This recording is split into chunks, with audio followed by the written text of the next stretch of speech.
Okay, hear us out. Okay, just hear us out. Just for an hour. Okay, because I know you like the Chicago Cubs, and even if you don't, it's a baseball show, and you like baseball, so you want to tune in right here, right now. This is Cubfidential. I am your producer, Denzel Snipes, aka I am made with 100% Cubs and trait. That's right. And we got a pretty nice show. Maybe a little bit abbreviated, but work with us. We're gonna be touching upon some real great topics as usual. This is your late night Cubs coverage after dark. But before we get started, I want to bring on our host, the Brooklyn bad boy himself, JB Ellis. Come on in. What up, Jay? 100% concentrate. That's some scary stuff. That explains a lot. I But mean, I it's see it's how not. it is. Yeah, hi, see how it is. I see what you just did, but before we get started, I had a bit of a news, and the Cubs have actually been. I know the record doesn't exactly show it, but the Cubs have actually been playing, some fairly decent, pretty good second half season ball. That their Sunday night baseball, they got a Sunday night baseball game in September. Cubs Giants got flexed to a September game. So Cubs will be on prime time, if at least one more time this season. Listen, all I know is you're watching baseball, you want to watch one of the premier leagues, premier teams, I mean, and, the Cubs are one of them. Whether you're a fan of any other team in the league, we all know I'm on here. Cubs aren't my team, but if I can't watch the Yankees, the Cubs are my team I'm going to watch. They're a good team. They're fun. They're young. They're only going to get better. The future is bright. I should get my shades, but we won't even get to that right now. But we're going to blow up the format tonight, guys. Forget about going solo one-on-one with Mr. Ubbs and Jordan Long, Mr. Sports Scoop himself. We're going to bring everybody on tonight. We're going to have a little abbreviated show. We're going to get right to it. I don't want to waste any time. Let's bring on Mr. Ubbs himself and Sports Scoop. Oh, what is going on? How's everybody doing? Good. Feeling good. Just noticing, I was thinking about this real fast. We were supposed to be having one more primetime game this year. They flexed it. Just imagine if they were like 55 and 90 by that point. Oh, hey, it still could happen. I mean, we're on that way, that trajectory. But yeah, at least we got prime time. I mean, nothing better than a Sunday night ESPN baseball game. Yeah, that's understood. Well, I mean, it's really Sunday evening now. They moved the game up from 8 p.m. Eastern to 7 p.m. Eastern, I believe. It's still too early for my taste for a Sunday night. But what you gonna do? That's the way that they're doing it with ESPN. They want to get the game earlier. I get they don't like the late game for the East Coast on the Sunday night, but whatever. It's all good. They know what they're doing to make money. So let's start tonight with some great topics. Let's start with the Cubs St. Louis series. First of all, 5-game series. Let's think back to, the history of over 100 years of Major League Baseball. I look at the minor league schedules quite frequently. I live around the corner from the Brooklyn Cyclones. We're going out to Iowa in September to cover the Iowa Cubs. Big fan of the minor leagues. And, 5-game series, that doesn't happen too often in the major leagues, but in the minors, a lot. Yeah. But let's start right off the bat with the Cubs St. Louis series. The Cubs, they went 40%, 2 out of 5. Is it a horrible thing to win 2 out of 5? To me, that's a split. When you play a 5-game series, you didn't really lose the series, you didn't win the series. But let's start out with Mr. Ubbs himself. Why is this a good thing? Well, 400. The last 400 hitter was Ted Williams. So, but nice. but I mean that's 2 out of 5. Really, overall, there was a lot of kind of cool things that happened with this series. First off, you get Franmil Reyes that pitched an inning. He got to pitch an inning, and he hit. And what does he do? He strikes somebody out, and he hits Albert Pujols. So hey, he got his history. But here's what's funny about Reyes: he actually looked like he was one of the rare position players that looked like he looked like a pitcher out there. He actually looked like a pitcher, which was kind of funny.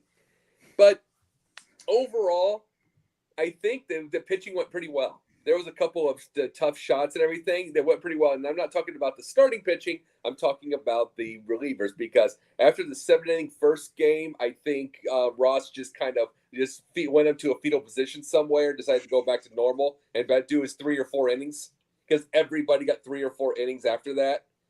And it was like, so we got to see the bullpen plenty. And that was one of the biggest things that we had right at that point. But overall, I would have loved to have taken 3 out of 5, to be very honest, because they had won like 6 straight series before that. So it would have been nice to get the 7th straight and see if we can get momentum, because I'm looking for the momentum for next year. And you know that by that, Jordan. I do. But the thing is let's, you want us to be like the St. Louis Cardinals. You've said that. And yes. I mean, 2 out of 5 against a really good team, a team that's most likely is going to go to the playoffs and probably make some noise. Going. Oh, yeah, for sure.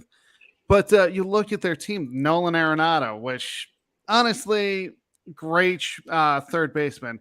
You got Paul Goldschmidt there. I mean, Yadier Molina, and of course, Albert Pujols. 2 out of 5 for that offense. Not bad for us to take 2 out of 5. We could have easily, lost, 4 of these 5 games. I'll take 2 and 5. I mean, like Jacob said, I'd rather have 3 out of 5. I'll take 2 out of 5. I want to build the next year and try to be the St. Louis Cardinals. So I'll take 2 out of 5, especially in a 5-game series. Well, and they talk about the biggest thing about it is they talk about the future. I mean, like, there's been little rumors that Ohtani would show up, or the big names. And the thing is, to me, big names come when you have a little bit of a respectable record.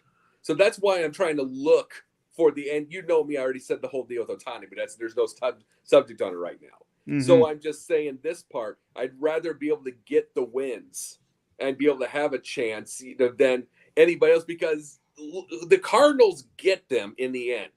They get these names. Arenado was supposed to be a Cub. He becomes a Cardinal. Goldschmidt was rumored. He becomes a Cardinal.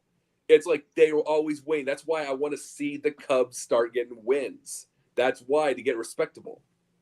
Oh, I completely agree. I mean, you're definitely right. There were rumors. I mean, I'm in Colorado, as you guys know, and there were the rumors about Nolan Arenado getting traded to Chicago for Chris Bryant. Of course, Chris Bryant ends up signing with the Rockies once the season was over last year. But I'm thinking, sitting there going, if that would have happened, I don't know if it's a fair trade in terms of Nolan Arenado for Chris Bryant, because Chris Bryant, as we all know, has been hurt for the last few years. Would have been a great thing for us, but he goes to St. Louis. Why? Because, like you said, they win, and we haven't had that winning trajectory in a few years. But I do agree we have to keep, the momentum going to actually end the year and try to get these big name free agents to come here, at least rebuild a little bit more. Well, I'll tell you this. What I'm very happy with right now is Nico Hoerner. I'm really happy with that, because that could save us money. Because that could really say what I had talked about. What I had talked about a couple months earlier. It's like going to get a big name person instead of having Nico Hoerner. Nico Hoerner hitting the way he is right now, that can save us to get a Ohtani, a Judge, any of those. And Nico has been a rock. I mean, he's been pretty clutch, doing everything that's been asked of him. A little bit of power, not much, but enough. Clutch hits, good defense, solid on-field performance. Looking at the way he's playing, and I kind of saw this in him last year. They didn't give him much of a shot, and I'm glad to see that he's playing a lot more this year. I would like to have seen him play more last year just to develop, because I think he'd be ahead of where he is now. But yes, I think he's one of the bright spots of this season, which there's not many. Well, there's not. Well, what I love with Hoerner, what I like with him is the fact that the last 6-7 series, each and every series, it's about the same, 270, 280, in the series, Last series was 4 for 14, it's 286. So it's like each and every series just seems little by little. I mean, it's just a nice consistency, which I brought up on Facebook.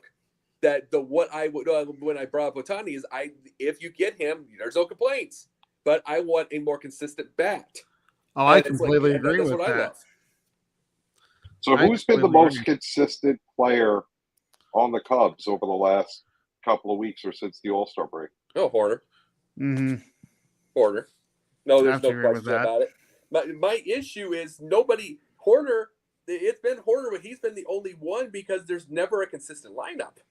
It's No. We just saw, I mean, by itself, I mean, this is the goofiest thing Ross does. He doesn't move you from 1 to like 5 or 6 or go to a power. He moves you from 1 to 9. And that's also the inexperience of Ross, too. I mean, we've talked about this. He doesn't really know how to do a lineup. You're right.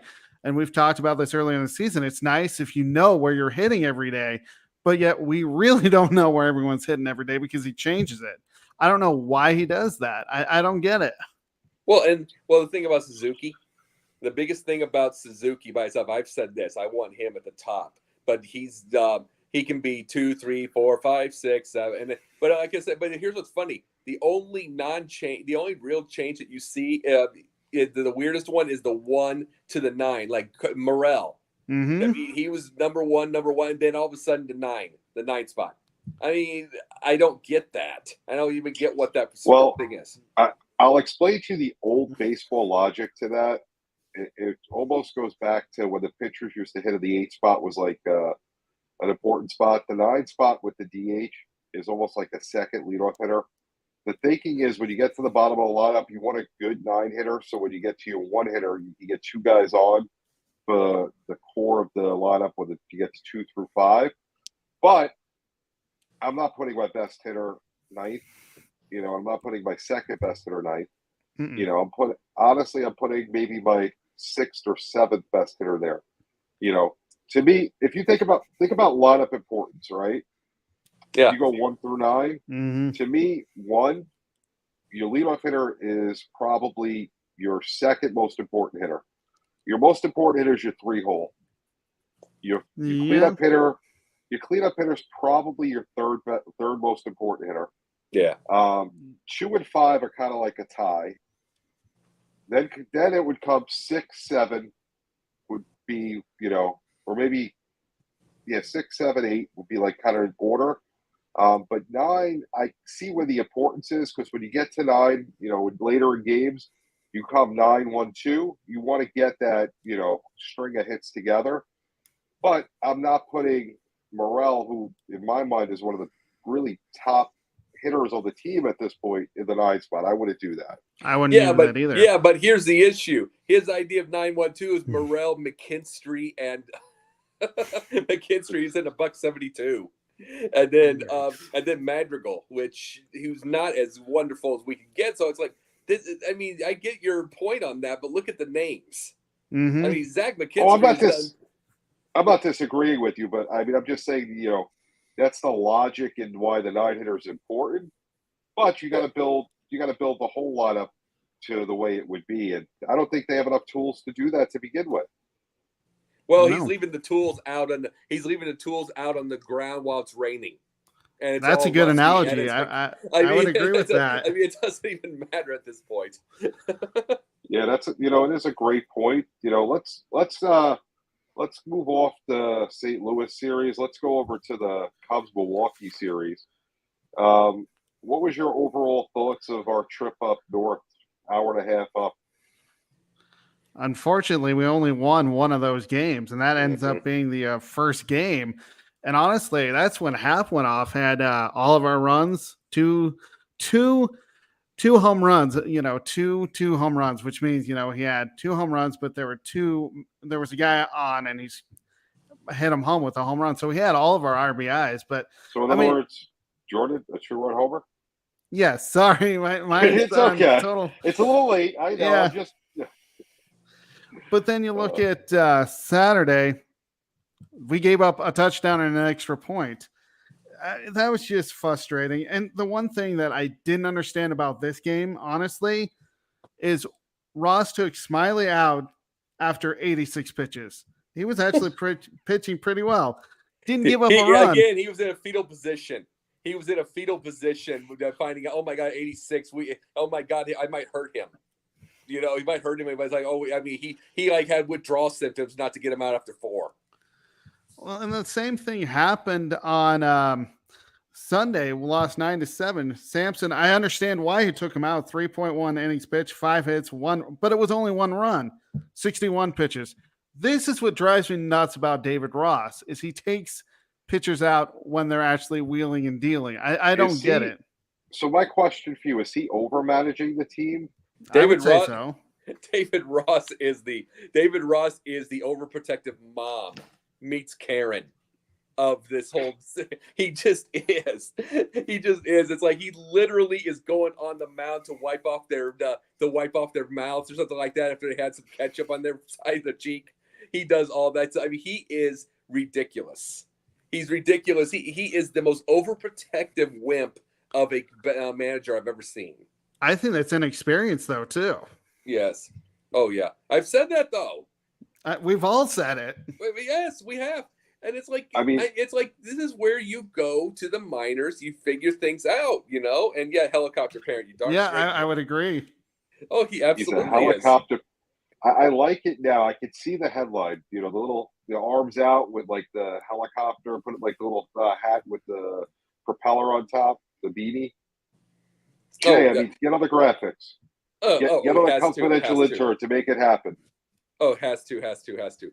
But no, the biggest issue with that whatsoever is I kind of had a bad notion even when they won that first game that it was going to be bad the rest of the time, because if it takes one guy to win a game, you know, and nobody else can get a hit, it's like this is not going to be good for the rest of the series. Mm-hmm. It's like you're not going to get 13 runs with like 8 guys getting homers in the next game. It just doesn't happen. They're just not hitting. Period. No, they're not. You can't rely on one guy forever. That's true. But one of the problems, though, one of the problems that we kind of had by itself is the inconsistency. Like we remember the Cardinals series, we brought that up. 13, they lost that 13-3, but they had 7-1 the next. Mm-hmm. They had 7-1 the next. It's like you will never see like an 8, not since like April. Maybe we see like a 7, then follow up with an 8. Right, it's like true. 7, follow up with 3 games of 2, maybe a shutout.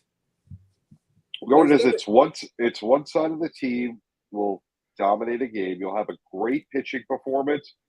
You know, the hitters will come out and do well, and or won't do well.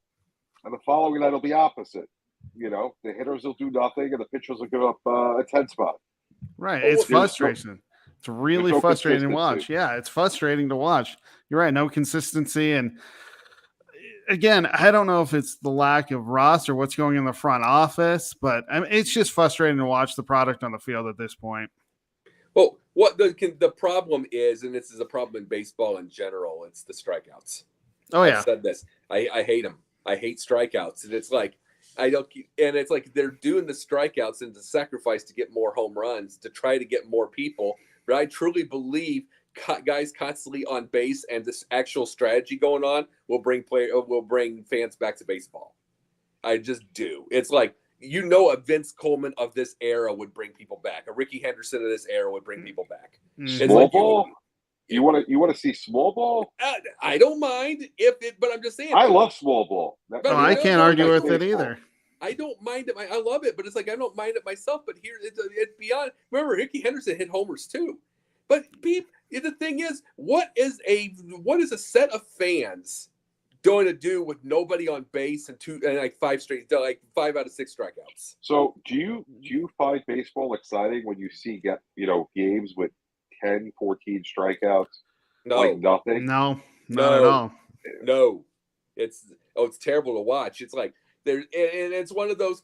And the even worse part is the fact that when there is second and third, 2 outs, it's like it used to be cool because when you had contact, okay, flip of a coin, goes through the outfielder, or it's rolls out and it's the end of the game. But it's a flip of the coin.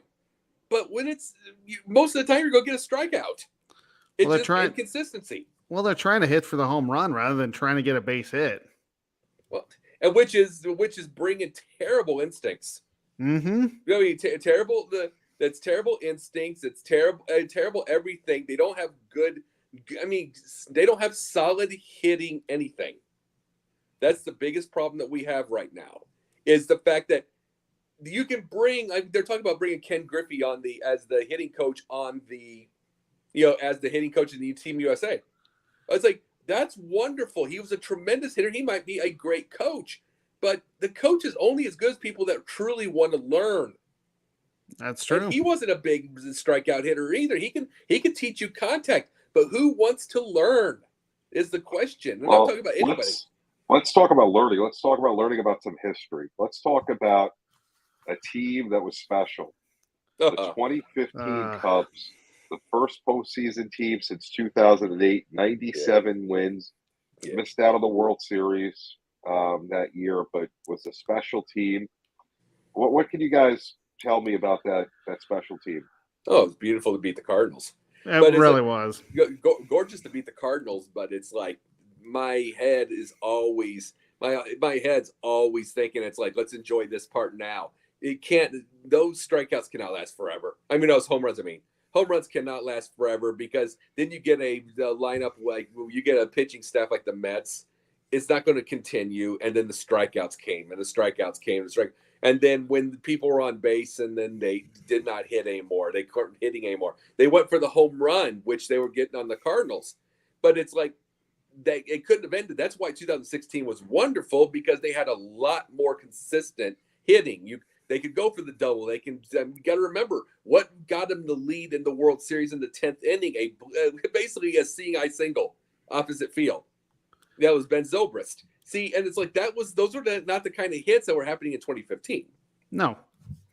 The thing I remember was, Jake is right. We beat St. Louis. The home runs were awesome. And then we go to New York. I believe we were on the road for the first two games, and nothing was going our way. I don't remember the scores, but I do remember being so disappointed when we came home to Wrigley, because I figured, you know what, home cooking, we're going to get right. We never did. I was so disappointed we got swept. But the fact of the matter is we learned from that for the next year and ended up going to the World Series because we had better timely hitting.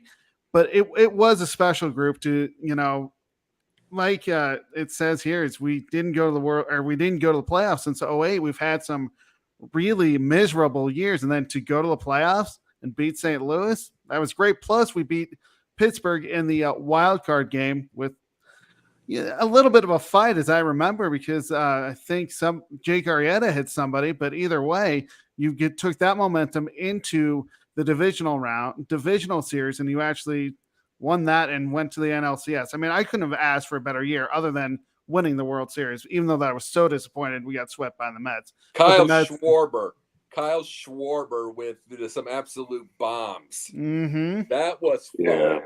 It was definitely a special team, but I want to take the last couple of minutes of the show tonight. I want to talk about a topic that I find really interesting, and it affects the Cubs a little bit differently than a lot of teams because their farm system is stacked. The MLB and looking to, or the MLPA trying to unionize the minor leagues. So last year, the minor leagues were totally revamped. Bunch of teams were taken out of the minor leagues. They now play in independent leagues, and teams were shut down. And, being in major cities like Chicago and New York, like in New York, we have two minor league teams. One became an independent team, and one went from the short season New York Penn League to the long season Single A for the Mets, which it's kind of brutal to think to playing long season A ball in New York in April. It's kind of cold. The short season started at the end of June. But you saw the minor leagues totally revamped. They cut down on the number of teams. They cut down on the number of players. But, in the news, you heard about the way that the minor leaguers were being housed, the pay that they were getting. A lot of different things were being discussed. And now, come this week, the MLPA had a vote to see if they were going to unionize. What do you guys think about this topic? Let's start with you, Jacob. Man, you're talking to somebody, let me tell you this, talking to somebody who's not the biggest union person, not because of the idea of unions, but because of the greed a lot of the certain level unions have. But in this case, absolutely.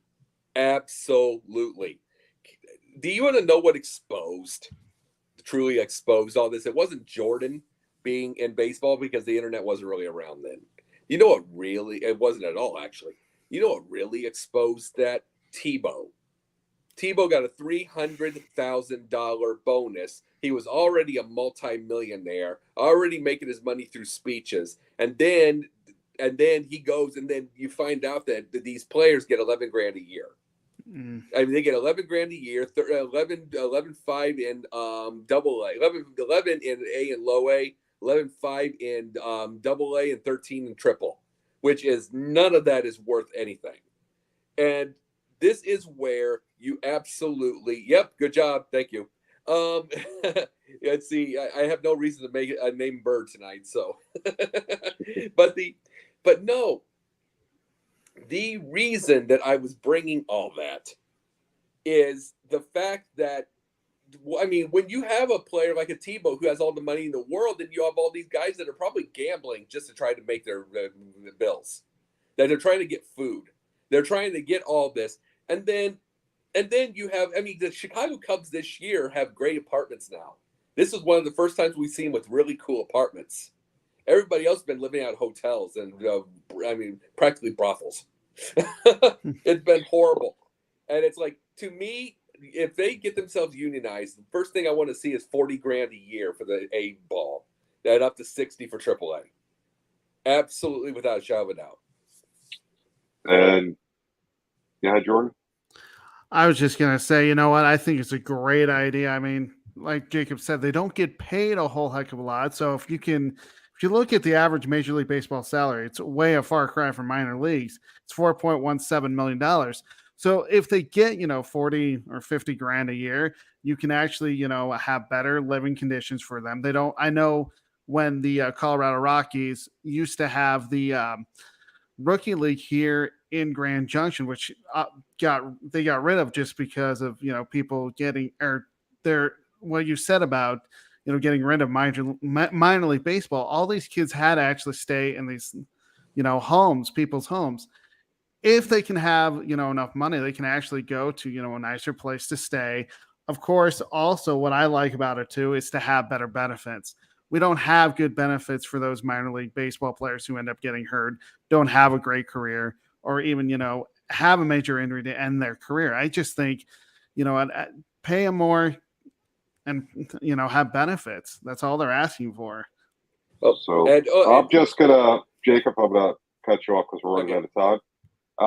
All I'm gonna say about your comment on unions are only as strong as their members are. Mm-hmm. And if their members are solidified and together, the whole greed thing doesn't exist. Any good union will negotiate in good faith, as will any good company. You said a good union. You're correct. Yes. You are correct. It's like, this is what yes. but no, see, this has been, I am going to be for a union in this case, because this goes back to, I'll just say the Macho Man Randy Savage, baseball player. He was a minor league baseball player, got to one of the very last picks who has a Cardinal and a Cincinnati Red. And guess what? They were making 0 to nothing then. But guess what? Yes. He had his dad and he had poker winnings. So he's lucky. He's lucky. Not a lot of people have this. And this has been kept going on and on. We need to stop this. And you're lucky, Jacob. Tell us where they can find you. Sunday nights on the Basket Bros with Jay and Will and Dom and the world. Monday nights and during the season with Megan Price's NBA Carousel. Seeing who I'm going to be representing this year. Tuesday nights here. Wednesdays now, just to let you folks know, is the Pundits Pundit, since Thursday will be the NFL Carousel. And then I am working on a movie of TJ Sanson. A lot more on that to come. Awesome. Jordan? You can find me on Twitter at SportsScoop1. I write a blog Mondays through Fridays with podcasts on Fridays at sports-scoop.com. I also have a show Under Review that's on the network on Saturdays when I upload it. It's called Under Review, which is just Colorado sports with a sprinkling of national sports headlines as well. Of course, you can find me here on the Cubfidential on Tuesday nights, on Mondays during the NBA Carousel, Megan Price's NBA Carousel, as well as the NFL Carousel on Thursday nights. And for all you Chicago Bear fans that, remember the great Giant teams of the 80s when you guys were really great as well. Remember we both used to rule the NFC way back then? Well, on Sideline Sports earlier tonight, which I'm a part of, we had Gary Reasons, one of the great linebackers. I saw that. I remember. I watched it too. It was great. It was a great interview. I remember him. one of the greatest group of linebackers in the history of the NFL, the 86 Giants. So you can find us there every Tuesday night. Guys, it was a pleasure. This is Cubfidential. We'll see you next week. Awesome. Will it be an hour? Let's see if the Cubs give us something to talk about this week. Have a great night, guys. See ya. Have a good night.